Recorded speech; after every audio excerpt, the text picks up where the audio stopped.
अस्सलाम वालेकुम नाज़रीन राजधानी टाइम प्रोग्राम से गॾु मां आहियां गोहर गांगरो। नाज़रीन मिनी बजट पेश कई वई आहे। एक तरफ़ पहिरियां ई महंगाई जो जेको तूफ़ान हो उन में आम माण्हू गरीब माण्हू ऐं मिडिल क्लास जो माण्हू परेशान हो, पर इन मिनी बजट खां पोइ ख़ासि तौर ते आम खाधे पीते जे वापे जी शयुनि में इज़ाफ़ो थी वेंदो। इन ते सिधो जेको भार आहे उहो आवाम ते आहे ऐं इन मिनी बजट पेश थियण खां पोइ राति जो 12 बजे पेट्रोलियम मसनूआत में भी इज़ाफ़ो थियो आहे। पेट्रोल जे क़ीमतुनि में जॾहिं इज़ाफ़ो थी वेंदो आहे त पोइ हर शइ महांगी थी वेंदी आहे। हिकु तरफ़ जेको सैलरी क्लास आहे उन जूं जेके पघारूं आहिनि उहे घटि आहिनि। जेतिरा माण्हुनि जा मुलाज़िमनि जा या मज़दूरनि जा जेतिरियूं उजरतूं आहिनि, जॾहिं त उन्हनि जे गुज़ारे लाइक़ु जेको ख़र्चु आहे उहो तमामु घणो आहे। ऐं हिन महांगाई सबबु जेको बैलेंस न रहियो आहे ख़र्च में ऐं आमदनीअ में, जेको वॾो हिकु गैप अची वियो आहे, जंहिं सबबु हर तबिके जो माण्हू परेशान आहे त हिन वक़्तु हू पंहिंजे ज़िंदगीअ जो कारोबार कीअं हलाइनि। मिनी बजट नाणे जे वफ़ाक़ी वज़ीर इसहाक़ डार पेश कई आहे। जॾहिं त इसहाक़ डार असेंबली जे फ्लोर ते जॾहिं इहो बजट पेश करे रहियो त उन वक़्तु सभ खां पहिरियां हुन हिकु माहौल ठाहियो ऐं हुन माज़ी जे हुकूमतनि जो मिसाल ॾिनो ऐं चयो त पाकिस्तान पीपल्स पार्टी जॾहिं हुकूमत ख़तमु थी त हुन केतिरो नाणो हुयो ऐं उनखां पोइ नवाज़ लीग जी हुकूमत जेका 2013 में आई उन केतिरा तरक़ियाती कम कया ऐं जेको डॉलर हो उहो कीअं कंट्रोल में हो, आम वापे जी शयुनि जूं क़ीमतूं केतिरियूं ऐं उनखां पोइ हुन सॼो इल्ज़ाम PTI जी हुकूमत ते आंदो। ऐं इन महांगाई जे तूफ़ान खां पोइ असीं अॼु जे प्रोग्राम में ॻाल्हाईंदासूं सेनेटर्स ऐं MNA सां त पार्लियामेंटेरियन जो छा राय आहे त मिनी बजट खां पोइ जेका महांगाई थींदी, आवाम जो गुज़ारो कीअं थींदो। अचो त हुननि सां ॻाल्हायूं त संदन राय कहिड़ी आहे। जेको कुझु IMF जो रवैयो ऐं इहो रवैयो छाजे करे थियो उहो बि मां सम्झां थो अॼु हर माण्हू खे इहा ख़बर आहे त गुज़िश्ता हुकूमत जेके उन्हनि सां टर्म्स एंड कंडीशन ते हिकिड़ो मुआइदो कयो, उन्हनि मुआइदे खां ब्रेक कयो, जंहिंजे करे सख़्तियूं वधीक थियूं। पर हिन वक़्तु मुल्क जी सलामती हर शइ दाव ते लॻल हुई। डिफ़ॉल्ट थियण जो इशू हुयो। अवामी हुकूमत कॾहिं कोन चाहींदी आहे त अवाम ते भार पए, पर मजबूरन जेको आहे हिकिड़ो दफ़ो स्टेबिलिटी तरफ़ वधण जे लाइ ज़रूरी आहे त IMF सां कहिड़े बि ॾुखे टर्म्स एंड कंडीशन ते इहो थियो आहे। चवंदासूं त इंशाअल्लाह ताला इन डिफ़ॉल्ट मां निकिरी वेंदो। अॻे हली इन ते बहितर अंदाज़ में जेके आहिनि शयूं उन्हनि ते कंट्रोल करे जेको आहे डॉलर बि मुस्तहकम थींदो पियो वञे। हाणे इन करे जो IMF हिकिड़ी रुकावट हुई ऐं दोस्त ममालिक बि IMF खां पोइ सभी दोस्त जेके आहिनि उहे बि सपोर्ट कंदा। पर मां सम्झां थो हिकिड़ो इहो फेज़ आहे जेको मुश्किल, इन में बर्दाश्त करिणो बि पवंदो ऐं इहो हिकिड़ो दिलि ते पथर रखी हिन हुकूमत इहो फ़ैसिलो कयो आहे, छाकाणि जो मुल्क खे डिफ़ॉल्ट थियण खां बचाइण लाइ इहे इक़दामात तमामु ज़रूरी। बिल्कुल, ये इस हकीकत से इनकार नहीं किया जा सकता कि बजट के इंतज़ार से पहले ही हम मिनी बजट लेके आ रहे हैं। बीइंग हुकूमती अलाई, मुझे ख़ुद भी इस बात का शिद्दत से एहसास है कि महंगाई बढ़ती जा रही है। लेकिन अगर आप देखें तो ये तसलसल है पिछली हुकूमत की नाअहली का कि जो मिसमैनेजमेंट हुई है, और अब इसका ख़मियाज़ा जो है डेफिनेटली फिर पूरे पाकिस्तानी अवाम को उठाना पड़ता है। ऐसा होना नहीं चाहिए, लेकिन अभी जो मौजूदा हुकूमत है उनका ये भी ज़ाहिर कर रहे हैं, उनका ये भी फ़ैसला है कि हम जो गरीब अवाम है उन पे कम से कम बोझ डालें। और जो टैक्सेस का आ रहा है यहाँ पे 170 बिलियन से ज़्यादा जो टैक्सेस का हिसाब किताब यहाँ पे किया जा रहा है, और जो कलेक्ट जो टारगेट है तो वो मुख्तलिफ स्टेप वाइज कर रहे हैं। तो उम्मीद करते हैं कि आने वाले वक्तों में कुछ रिसोर्सेज हुकूमत पैदा करे और हम IMF से छुटकारा पाएँ तो शायद कुछ रिलीफ मिल सकता है। सेनेटर ताज हैदर साहब जंहिंजो पाकिस्तान पीपल्स पार्टी सां तालुक़ु आहे, साणस मिनी बजट बाबति ॻाल्हि कयूं था। سینیٹر صاحب یہ بتائیں کہ منی بجٹ اس سے پہلے بھی عوام کے حالات بہت مشکل تھے، مہنگائی تھی، اس منی بجٹ کے بعد اور بوجھ میں اضافہ ہو جائے گا، آپ کیا سمجھتے ہیں کہ یہ اس بوجھ سے عوام برداشت کر سکیں گے؟ نہیں، عوام کو تو بالکل ہی جیسے کہتے ہیں، لیکن عوام کا کام ٹیکس دینا نہیں ہے. ٹیکس دینا ان کا کام ہے کہ جن کی آمدنی ہو رہی ہے، اور آمدنی اس وقت ہوگی کہ جب ملک کے اندر آپ انڈسٹریلائز کریں گے، جب بند صنعتوں کو چلائیں گے، تب جا کے آپ اس کو اکانومی آگے بڑھے گی تو ٹیکس آ جائیں گے. جب پبلک سیکٹر کو آپ آگے لے جائیں، مطلب اب آپ اگر دیکھیں تو ہماری جو مائننگ کمپنی ہے تھر کے اندر، وہ کتنا ٹیکس دے رہی ہے، ہمارا سندھ بینک کتنا ٹیکس دے رہا ہے، یہ سب تو پبلک سیکٹر کو آپ آگے لے جاتے ہیں، پھر پرائیویٹ سیکٹر آگے آئے گا. یہاں الٹا کھڑا کیا ہوا ہے کہ جی باہر سے لون آئے گا، باہر سے انویسٹمنٹ آئے گا، ہم سوتے رہیں گے. تو ذرا جاگنے کی ضرورت ہے، کام کرنا. یہ کیوں ہوتا ہے کہ جب بھی ایسی ضرورت ہو جائے، عوام کے بوجھ ڈالنے کے بجائے تھرو مینجمنٹ ایکسپورٹ کریں، باقی اقتدامات لیں کہ عوام پہ کم بوجھ آئے، لیکن خالصتاً عوام پہ بوجھ ڈالا جاتا ہے. پروڈکشن بڑھانی وہ ضروری ہے.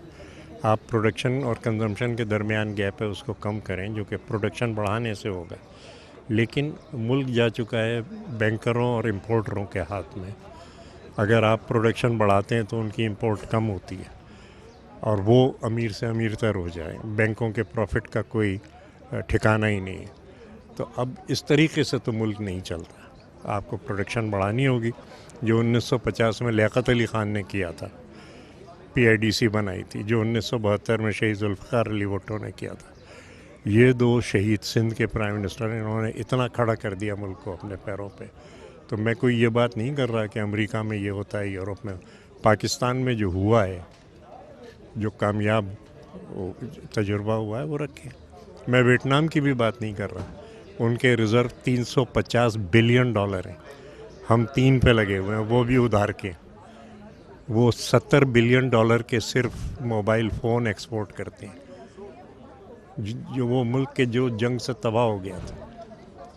اب دوسرے کر سکتے ہیں، ہم نہیں کر سکتے. سر آپ نے پوائنٹ آؤٹ بہت اچھی باتیں کی، لیکن آپ نے جو باتیں کی اس میں گورنمنٹ نظر نہیں آ رہی ہے. یہ اسٹیپس گورنمنٹ کیوں نہیں لیتی؟ میں بھی تلاش کر رہا ہوں.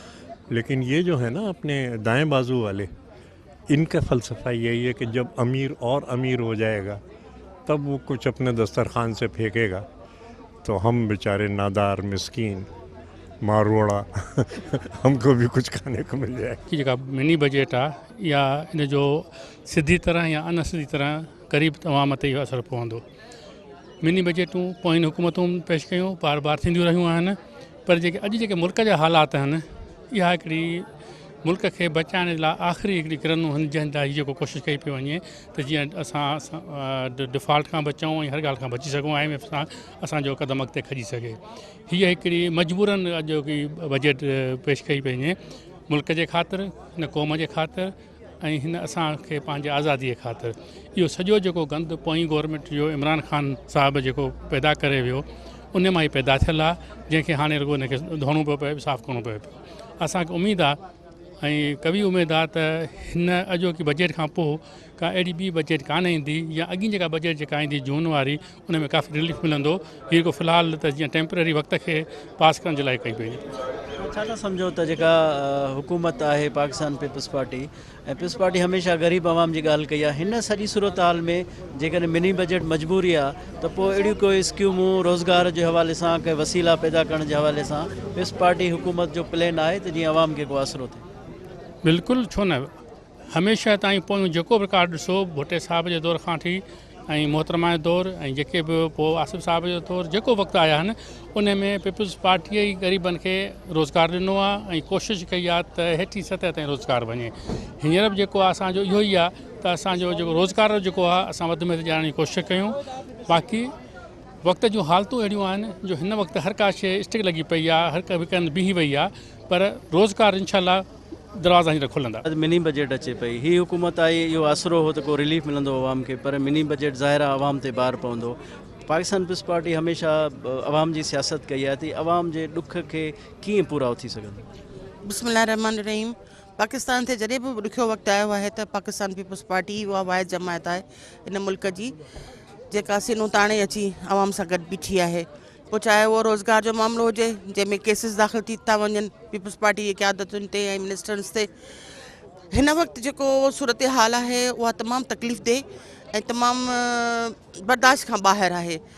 छो जो हिन वक़्तु जेको असीं पोयनि 4 सालनि जो जेको असां लोड़ियूं वेठा, हिकिड़ी नाअहल ऐं नालाइक़ हुकूमत जेको आहे हुकुमरान जेको आहे उहो पाकिस्तान जी सियासत में एंटर कयो वियो ऐं हिन मुल्क ते मढ़ियो वियो। उन्हनि 4 सालनि जी नाक़िस पॉलिसियुनि ना तजुर्बेकारी जे करे जेको आहे, छो जो हुनखे त ख़बर ई कोन हुई न ख़ान साहब खे त सियासत छा हूंदी आहे। हुन त सिर्फ़ु सिखियो यू टर्न करणु, हुन त सिर्फ़ु सिखियो माण्हुनि खे बहकाइण ऐं माण्हुनि खे कूड़ ॻाल्हाइणु। हर टॉपिक ते हुन कूड़ ई ॻाल्हायो आहे, माण्हुनि खे मिसगाइड कयो वियो आहे। पर बहरहाल जेको थियणो हो उहो करे वियो। पर हिन वक़्तु जिन जे हथनि में आग वाग आहे उन्हनि सियासी पार्टियुनि खे सोचणु बि खपे ऐं ज़रूरु सोचीनि पिया त हिन मुल्क जे अवाम ते जेको हेॾो वॾो एॾी वॾी छिप जो किरी पई आहे महांगाई जे सूरत हाल में, उहा महांगाई जी सूरत हाल सिर्फ़ु ग़रीब माण्हूअ खे इफेक्ट कोन कयो आहे, पर सभिनी खां वधीक जेको इफेक्ट थियो आहे उहो मिडिल क्लास तबिको थियो आहे, सफ़ेद पोश तबिको, जेको न पंहिंजे ॿारनि खे हाणे पढ़ाए सघे थो, न पंहिंजे घर में ग्रोसरी वठी सघे थो, न पंहिंजी सिहत जो इलाजु कराए सघे थो ऐं न पंहिंजे घर में 3 वक़्त ते छा हाणे असां हिकिड़ो टाइम बि जेको आहे घर में मानी पचाइण जे लाइ या मानी ॿारनि खे खाराइण जे लाइ या घर जे में अगरि ख़ुदा न ख़ास्ता को महिमान बि अची थो वञे त दिलि घबराए थी वञे त हाणे असीं पंहिंजे बजट खे कीअं पूरो करे सघंदासीं। सो यकीनन सियासी पार्टियूं हूंदियूं ई इन लाइ आहिनि त उहे अवाम जे हर उन तकलीफ़ खे बर्दाश्त कनि जेका अवाम महसूसु करे थो। हिन वक़्तु बिजली जो बहरान आहे, हिन वक़्तु गैस जो बहरान आहे, हिन वक़्तु अटे जो खंड जो हर शइ जो बहरान आहे। तव्हां ॾिठो हिन बहरान जे वक़्त में बि पाकिस्तान पीपल्स पार्टी जी क़यादत प्रेसिडेंट आसिफ अली ज़रदारी जो इहो बयानु त असीं हारियुनि खे किसाननि खे जेको आहे अचण वारे वक़्त में साल में जेको आहे सो कमंद जो जेको फ़सुलु आहे उहो 400 रुपया मण जे हवाले छॾींदासीं। त इहो हिकिड़ो अहसासु आहे ऐं उन्हनि खे उहो महसूसु कनि था, छो जो हू पाण बि ज़िमेदार माण्हू आहिनि, त हुननि खे ख़बर आहे त ज़िमेदार ऐं हारी माण्हू जो कहिड़ो मसइलो आहे। तव्हां जेतिरो रिलीफ ॾींदव त माण्हुनि जी हिमत थींदी। तव्हां ॾिठो त पोयां जेको 2008, 9, 10 में जेको सैलाब आयो, बारिशूं थियूं, पर हिकमत अमली इहा हुई जंहिंजे करे असां वटि कणिक जेका आहे उहा एक्स्ट्रा हुई, असां वटि खोट कोन थी। इहा हूंदी आहे सियासी सोच, माण्हुनि जो अहसासु। त इंशाअल्लाह ताला हिन वक़्तु जेका क़यादत वेठी आहे, हींअर वक़्तु मुश्किल आहे, मां कूड़ न ॻाल्हाईंदसि, वक़्तु तमामु मुश्किल आहे जो असां हिकिड़ो वेलो खाइण लाइ बि परेशान आहियूं ऐं असां परेशान आहियूं माना असीं अवाम असीं परेशान आहियूं। असीं हींअर हुकुमरान थी करे कोन था सोचूं, पर असीं अवाम बणिजी सोचूं पिया त असीं न गाॾी में पेट्रोल था विझाए सघूं। ऐं अॼु बि मूं हींअर पढ़ियो वेठे त पेट्रोल जी क़ीमतूं बि वधी वेंदियूं, बिजली जी क़ीमतूं बि वधी वेंदियूं। इवन जेको कार वहिंवार वारो जेको बि सिलसिलो आहे, ज़ाहिर आहे पेट्रोल जी क़ीमत वधे थी त हर शइ वधी थी वञे। असां वटि हिकिड़ो रिवाजु आहे, वधाए छॾींदा आहियूं, पर जेकर शयूं घटि बि आहिनि त उनखे असीं उन लेवल ते कोन आणींदा आहियूं। इहो हिकिड़ी असांजी ग़लति सोच आहे। पर बहरहाल हुकूमत सोचे पई ऐं हुकूमत ज़रूरु इनशाअल्लाह इन जे लाइ सुठा उपाउ वठंदी। हालात आहिनि मुल्क जा जेका अॻी हुकूमत हिन जो ॿेड़ो ॿोड़े वई, जेको मुआहिदा करे वई उन ते अमल न थियो। तव्हां ॾिसो त हिन वक़्तु असांजे मुल्क जी छा हालत आहे। इन जे करे हिननि खे मुश्किल जो आहे फ़ैसिला करणा पवंदा। ईअं न आहे त जेको आहे माण्हुनि खे बेवकूफ़ करिणो आहे, न हीअं थींदो। महांगाई अञा वधंदी। तव्हां ॾिसो त हालात जेके असांजा अलाह असांजे मुल्क खे सलामत रखे ऐं जेके मुश्किल आहे उन मां जेकॾहिं वेही गॾिजी असांजा लीडर, मां त इहे चवंदुमि असांजो कोर चेयरमैन आसिफ अली ज़रदारी साहिबु ऐं चेयरमैन बिलावल भुट्टो ज़रदारी साहिबु, ॿियो जेके इत्तेहादी आहिनि, इनखे वेही सीरियस थी वेहंदा त इहो मुल्क जो मसइलो हल थींदो। बाक़ी ईअं आम ॻाल्हि न आहे त जेको आहे अॼु अञा त हिन 15 अॼु आहे तेल वधाईंदा, उनखां पोइ इहा तेल वधण सां हर शइ तव्हांजी महांगी थींदी वेंदी। गैस बिजली मां जो ख़्यालु कल्ह खां ई इन्हनि शुरू करे ॾिनो आहे। अञा असांखे तयारी करणी पवंदी। ईअं न आहे त को हे चइजे त बसि माण्हुनि खे त बाबा हीअं सस्ता थी वेंदी, कुझु न थींदो। वरी इन सां गॾु जेको तबिको आहे सैलरी वारो, उनखे बि उन ते गौर करणु खपे गवर्नमेंट खे वेही त उन्हनि जे बि जेका महांगाई वधंदी उन्हनि खे बि नज़र रखी थोरो उन्हनि जे लाइ बि बहितर करणु खपे त जीअं हिन मुआशरे खां गॾिजी हिमत करे माण्हू निकिरे। पीपल्स पार्टी अवामी हुकूमत आहे, हिन सूरत हाल में पीपल्स पार्टी कहिड़ी पॉलिसी आणींदी या पीपल्स पार्टी खे कहिड़ी पॉलिसी आणणु खपे? रोज़गार वधाइणु खपे, टेक्निकल इंस्टीट्यूट में हुनर जा तरबियती कोर्स कराइणा खपनि त जीअं बेरोज़गारी घटिजे ऐं उनजो मसइलो हल थिए। इहो मां हिन वक़्तु बि ॾिसो न, असांजो चेयरमैन बिलावल भुट्टो ज़रदारी साहिबु पहिरियों चई चुको आहे जेका ग़रीबनि जी जेको जॉब आहे उन्हनि खे हिकु त जॉब ॾियणु खपे, ॿियो हिन जी सैलरी वधाइणु खपे। छाजे करे जो जंहिं हालात में असां गुज़रूं था, जेको मैशियत सम्झो तबाह थी चुकी आहे, सम्झो ईअं न आहे त का छा आहे डॉलर अॼु खां जहिड़े वक़्तु असांजे कोर चेयरमैन आसिफ अली ज़रदारी साहिबु चयो त 200 खां मथे डॉलर वेंदो त माण्हू हितां जा जेके हुकुमरान चवंदा त ज़रदारी साहिबु ईअं थो चवे, पर हाणे उहे 200 छा 300 ते डॉलर वञी थी वियो आहे, लॻभॻि 300 जे बराबरि। त इन ते बि अलाह करे पंहिंजे पेरनि ते बीहे, ईअं न थिए त असां पहिरियों टोक कंदा हुआसीं अफ़गानिस्तान ते, अॼु अफ़गानिस्तान जी करंसी असांखां बहितर थींदी थी वञे त असां वञूं काॾे था। इन जे करे इनखे वेही सोच वाहिद वरी बि पार हिन वक़्तु ॾिसो था हिकिड़ी खिचड़ी आहे, इतिहादी आहे। मां चवंदुमि त अलाह पाक हिनखे असांजे चेयरमैन बिलावल भुट्टो साहिब खे सिहत ॾे, वॾी उमिरि ॾे, ऐं असांजे कोर चेयरमैन आसिफ अली ज़रदारी साहिब खे, त मां सम्झां थो इन बहरान खां या वाहिद पाकिस्तान पीपल पार्टी ये करेंदी, ॿियो कंहिंखे दम ना है जो करी सके। ये अवाम की जगह है, इसको ताकत देने वाले, इस पार्लियामेंट को ताकत देने वाली अवाम है। ये अवाम को ताकत नहीं देती, अवाम इसको ताकत देती है। वो क्या है, साडा हक इत्तेराक, अपना हक मांगो, हक के लिए बाहर निकलो। आपका क्या मतलब है, ये लोग आपको हक देंगे? ये उस मिट्टी के नहीं बने जिस दिन ये आपको हक देंगे। अगर ये हक देने वाले होते आज से पिछले 40 सालों में ये हक दे चुके होते। ये वो लोग हैं जो आपको 10 रुपए देते हैं और 90 रुपए खाते हैं, फिर कहते हैं जो खाता है वो खिलाता भी है।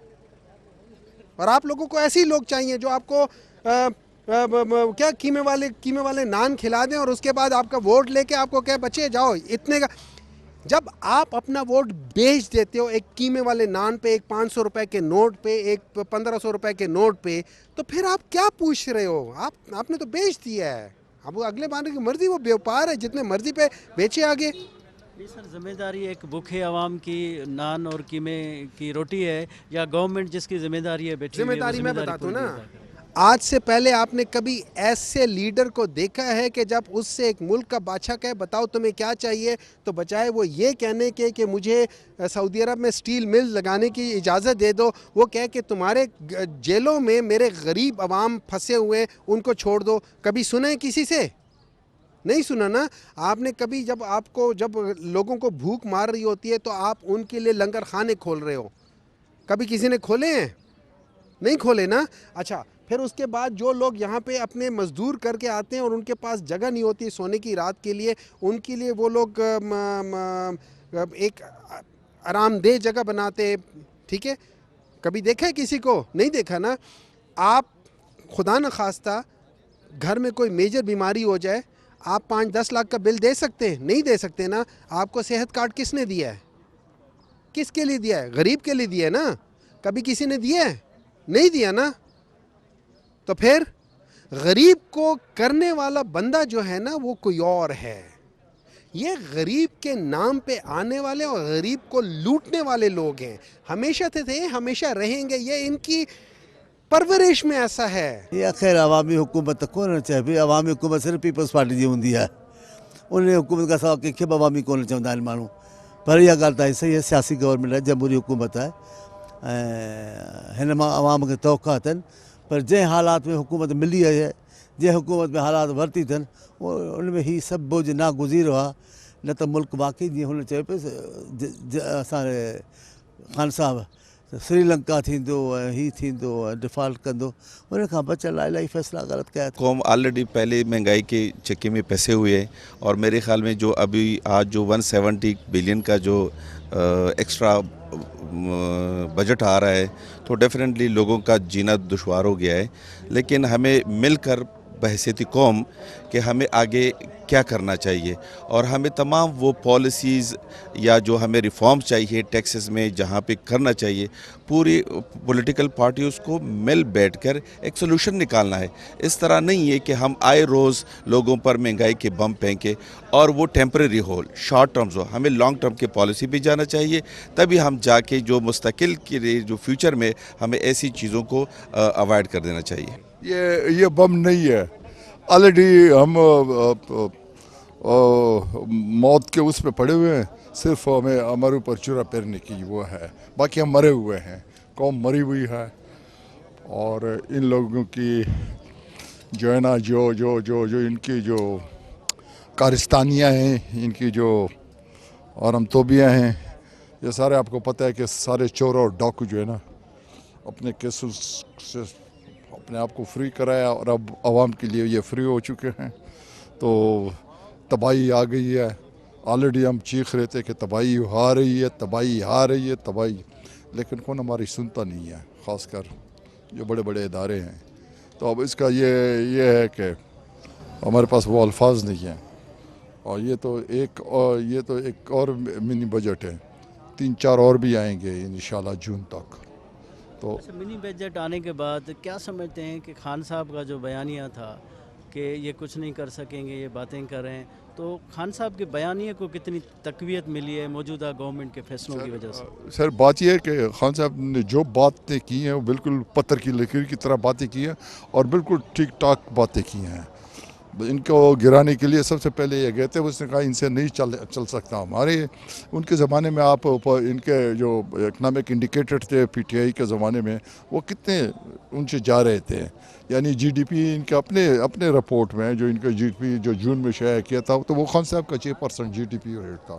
इस तरह फॉरेन एक्सचेंज, इस तरह ओवरसीज़ पाकिस्तानी, हम एतमाद को बैठे, इवन हमें हमारे पाकिस्तानी हमारे ऊपर एतमाद नहीं करते। उससे ये ज़ाहिर हो रहा है कि जो $30 मिलियन एक पाकिस्तानी ने टर्की न्यूयॉर्क उसमें वाशिंगटन में टर्किश एम्बेसडर के पास जाकर उसको $30 मिलियन दिए, इसका मतलब ये है कि इन पे कोई इतिबार नहीं करता। ये ख़त्म हो चुके हैं, कोखला कर चुके हैं, मुल्क को कोखला कर चुके हैं। और जितनी जल्दी ये अगर इलेक्शन करा सके तो मेहरबानी करके और कौम की जान छुड़ा दें। अवाम जी उम्मीदूं हुयूं बहितर हुयूं त नून लीग ईंदी त हू जेको आहे पंहिंजो अची करे अवाम खे रिलीफ ॾींदी। पर जीअं तव्हां ॾिसो था कोalition गवर्नमेंट आहे, ऐं हीअ जेके मुआहिदा आहिनि, जेको IMF वञण जी मजबूरी बि आहे, या त पोईं गवर्नमेंट खान साहब जी हुकूमत इहे मुआहिदा करे वई। जेकॾहिं खान साहब उन वक़्तु इन ते अमल करे हा त मां सम्झां थो एतिरी महांगाई कोन थिए हा। ऐं हीअ सॼो जेको खान साहब जो जेको गंद आहे उहो अची करे हाणे असांखे साफ़ु करिणो थो पइजी वञे। त मां सम्झां थो अवाम इन ॻाल्हि खे सम्झे थो ऐं सम्झंदो बि सही, ऐं जीअं बहितरी ईंदी असां आवाम खे रिलीफ ॾियण जी कोशिश भी कंदासीं। ये बताएं कि ये मिनी बजट जो आ रही है, आवाम पे बोझ मज़ीद इजाफा हो रहा है। आप असम्बली में भी आवाम की बात करती हैं, आप क्या समझती हैं कि ये जो बम गिर रहा है इससे फिर आवाम का क्या होगा? आवाम तो पहले दबी हुई है, बस इसके बाद नज़र नहीं आएगी। इसके बाद नज़र नहीं आएगी। जो ये महंगाई और जितने टैक्सेस लगाने के लिए जा रहे हैं, बजाय कि अपनी अयाशियों पे कट लगाने के, इन लोगों ने फिर आवाम को कुर्बानी का बकरा बनाया। लेकिन एक बात मुझे समझ आती है कि वैसे सोचें तो कुर्बानी हलाल की जायज़ है, हराम जानवर की नहीं जायज़। अच्छा ये बताएं कि ये मिनी बजट जो पेश किया गया है, आवाम पे वैसे ही आवाम परेशान है, ऊपर से और मिनी बजट आ गए, तो ये बोझ बर्दाश्त कर सकेगा आवाम? देखो, जिसका हमें डर था उसी को तो डर ने कर दिया। डर तो फिर भाग जाएगा, आवाम का क्या बनेगा? ठीक है, जिसका हमें ये डर था कि यही होना था इस हुकूमत से पहले भी आवाम पर इसने महंगाई का जो बम गिराया था, जो अभी जो आज मिनी बजट के नाम से जो महंगाई का जो एटम बम गिराया है, मुझे नहीं लगता है कि आवाम पहले भी इनकी हुकूमत आने से 2 वक्त का रोटी आवाम नहीं खा सकते थे। मुझे नहीं पता है कि लोग ख़ुदकशी करने पे मजबूर हो जाएंगे। ये जो है हम लोग जो अपना जो हक़ था वो हमने पार्लियामेंट में अदा कर दिया, जो भी उन आवाम के लिए। ये तो आवाम का जो कातिल बजट आया है, ये तो आवाम कातिल बजट हम इसको कहते हैं। अब मुझे नहीं लगता है कि जो आवाम जो है इनको छोड़ेंगे, आवाम इनको नहीं छोड़ेंगे। आवाम में बहुत शऊर आ गया है, आप लोगों को भी आप लोगों से भी मैं थोड़ा सा शिकायत ये करूँगी, जब हमारी हुकूमत थी आप लोग जाते थे माइक लेके आवाम के पास जाते थे, आप लोग ख़ुद भी मीडिया वाले हैं, उस हुकूमत और इस हुकूमत में मवाजना तो करें ना, आपको लोगों को साफ ज़ाहिर हो जाएगा। तो इन लोगों का तो काम यही था जिसलिए ये आए थे। IMF ने तो साइन किए बगैर चले गए ना, उनको नहीं कहा था जब तक ये आप जो जो चीज़ें इनको बताया था वही करेंगे, हम लोग आप लोगों को पैसे देंगे, ठीक है। तो अभी आप लोगों को भी चाहिए हमारे साथ दें, हम तो पहले से सर पे कफन बंध के निकले हुए हैं। मेरा लीडर तो डे फर्स्ट से यही था, ये तो रहज़ान हुकूमत है, रहबर नहीं है, रहज़ान मुसल्लत है, इनसे कुछ नहीं होना है। जब से ये आए हैं अपने केसेस ख़त्म कर रहे हैं, और इनके जो महारानी हैं मरियम नवाज शरीफ साहिबा, जो छोटी सर्जरी के लिए बाहर जाती है, लाखों करोड़ों रुपए की सर्जरी करके बस सिर्फ अपने आप को खूबसूरत बना के आती है। मैम ये ॿुधायो त मिनी बजट अचे पई, यकीनन आवाम ते बार थींदो। मौजूदा हुकूमत इन वादे सां आई त आवाम जे ॾुखनि में कमी थींदी, पर ॾुखनि में इज़ाफ़ो थी वेंदो, तव्हां छा था सम्झो? ॾिसो यकीनन अॼोको ॾींहुं इलाही ॾुखियो आहे त हिकिड़ो मिनी बजट थो अचे, सो बि अवामी हुकूमत, अवामी चइजे PDM ऑब्वियसली हिकिड़ी अहिड़ी जमात आहे जेको अवाम जे मैंडेट सां ईंदी आहे, जंहिंमें ख़ासि तौर ते पाकिस्तान पीपल्स पार्टी 170 अरब रुपए जो जेको बार आहे जेको अवाम जे मथां ऑब्वियसली डायरेक्ट पवंदो, ऐं अफ़सोस चवणो थो पए त कोई बि पार्लियामेंटेरियन इन मामले में ख़ुशि न आहे। पर इहो इमरान ख़ान जी तरफ़ां बदकिस्मती आहे त असांखे इहो गिफ्ट मिलियो त पाकिस्तान जी मुआशी सूरत हाल बदतरीन हुई, ऐं इहो हिन हुकूमत चैलेंज सम्झी या क़बूल कयो, ऐं इहो बर्डन अवाम ॾे वञे पियो त मुल्क डिफ़ॉल्ट में न वञे, ऐं मुल्क जेको आहे उहो खे दुनिया जेका आहे उहा इग्नोर न करे, त इहो बोझ खणणो। पर इन सां गॾोगॾु मां सम्झां थी त हिन हुकूमत खे पैरेलल प्लान ठाहिणु घुरिजे टारगेटेड सब्सिडी जे हवाले सां, त जीअं जेके सफ़ा हेठि तबिके वारा माण्हू आहिनि, जेके सफ़ा गुरबत जी लकीर खां हेठि आहिनि, उन्हनि खे कहिड़े तरीक़े सां असां सपोर्ट करे सघूं त जीअं हुन जो जियापो जेको आहे उहो बहाल हुजे।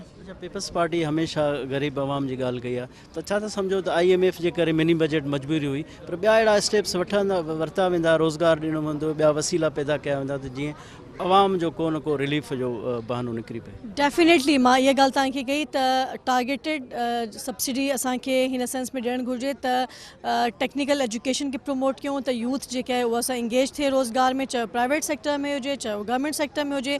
उन सां गॾोगॾु जेके सफ़ा ग़रीब आहिनि, मज़दूर तबिको आहे, उनखे कंहिं न कंहिं हवाले सां गवर्नमेंट खे पैरेलल रिलीफ ॾियणु घुरिजे। महांगाई जे बार हेठि आहे ऐं वधीक बार पइजी वेंदो, छा था सम्झो त मौजूदा अवामी हुकूमत में अहिड़ा फ़ैसिला थियनि था? असल में ये जेका माशी सूरत हाल आहे, हिन जी तमामु तर ज़िम्मेदारी गुज़िश्ता हुकूमत जी आहे। हुननि हिकु अहिड़ो हालात पैदा कयो IMF जा जेका शर्त ऐं शराइत आहिनि हू ॾाढा सख़्तु शर्त ऐं शराइत आहिनि, हुन ते अमल दरामद हाणे हर जेका हुकूमत ईंदी हुनखे करणु पवंदी, ऐं उहे शर्त शराइत जेका IMF जा आहिनि हीअ सभु PTI हुकूमत दौर में तय थियल आहिनि। मां सम्झां थी त जेको नुक़सानु मुल्क खे मुआशी तबाहकारी, ऐं तव्हां ॾिसो त जेका कर्ज़नि जो बोझ वधाए PTI हली वई आहे, हूअ तमामु तर शइ जो ट्रिकल डाउन इफेक्ट हूंदो ऐं थींदो मईशत ते, आम माण्हूअ ते। ऐं तव्हांखे ख़बर आहे ॿियो जेको सैलाब आयो, पाकिस्तान 1/3 पाकिस्तान ऐं स्पेशली सिंध जो असांजो जेको सूबो आहे, हुते सैलाब जो जेका तबाहकारी आहिनि ऐं बलोचिस्तान में जेकी तबाहकारी हुई हुन जा असरात बि आहिनि। $40 बिलियन जी तबाहकारी थी आहे सैलाब में।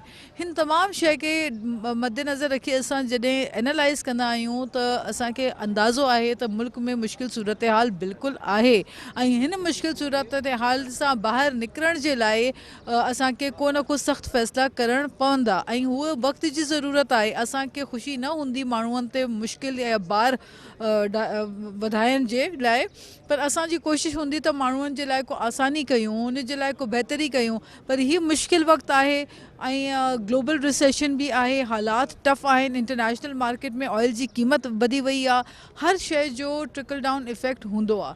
तंहिं करे मुश्किल वक़्तु आहे, ऐं मुश्किल वक़्त में ॿाहिरि कढण जे लाइ असांखे अहिड़ो फ़ैसिलो करणु पवंदो आहे। नाज़रीन, राजधानी टाइम में तव्हां पार्लियामेंटेरियन जा राया ॿुधा। संदन चवणु हो त मिनी बजट जेको आहे कंहिं बि तरह क़ाबिल क़बूल न आहे, पर मजबूरी आहे त IMF जो शर्त आहे ऐं IMF जो शर्त जेकॾहिं क़बूल न कंदासूं त मुल्क डिफ़ॉल्ट में वञी सघे थो। हुकूमती जेके पार्लियामेंटेरियन आहिनि उन्हनि जो इहो ख़्यालु आहे त संदन जेका तरजीह आहे उहा सियासत न आहे, जेतोणीक खेनि अंदाज़ो आहे त इन महांगाईअ खां पोइ अवामी सतह ते संदन मक़बूलियत घटि बि, पर मुल्क खे बचाइण जे लाइ संदन इहो चवणो आहे त मुल्क खे बचाइण लाइ, मुल्क खे डिफ़ॉल्ट खां बचाइण लाइ इहो मिनी बजट वारो जेको कोड़ो घोंट आहे हुननि पीतो आहे। जॾहिं त इन हवाले सां पार्लियामेंटेरियन जो इहो बि चवणो त हुकूमत खे हाणे अहिड़ी पॉलिसी जोड़णु खपे त महांगाईअ जे ट्रोड़ पॉलिसी जोड़ी वञे त जीअं ग़रीब आवाम, आम माण्हू, मज़दूर माण्हू ऐं मुलाज़िम पेशा माण्हू खे जीअं रिलीफ ॾेई सघिजे, इन क़िस्म जी पॉलिसी खे हुकूमत खे आणणु घुरिजे। नाज़रीन, ही शो तव्हां ॾिठो। ईंदड़ राजधानी टाइम में कंहिं नए मौज़ू सां गॾु हाज़िर थींदासूं। पंहिंजे मेज़बान गौहर गांगरो खे इजाज़त ॾींदा। अल्लाह हाफ़िज़।